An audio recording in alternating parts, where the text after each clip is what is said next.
কায়েমের পথে আসার আগে কত না গুনাহে লিপ্ত ছিলাম। কায়েমের পথে ফিরে আসার আগে আধারের কত পথ পাড়ি দিলাম। দিন কায়েমের পথে আসার আগে কত না গুনাহে লিপ্ত ছিলাম।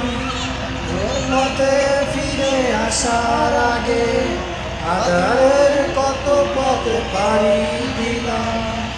একামতে দিনের ওই দাওয়াত কবু মজবুতি অঙ্গ তোমার আমার।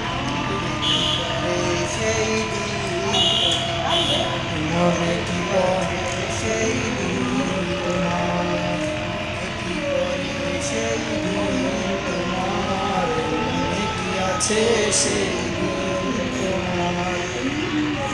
দায়িত্বশীল এসে সালাম দিয়ে নামাজে নিয়ে যেত কৌশলে কোরআন হাদিস পড়ে দিন বুঝাতে সুপথে ফিরে আসা যার ফলে। দায়িত্বশীল আসে সালাম দিয়ে নামাজ নিয়ে যেত কৌশলে কোরআন হাদিস দিয়ে দিন বুঝাতে সুপথে ফিরে আসা যার ফলে। হাসি মুখে দিলে পরিছান ফিরিয়ে দিলে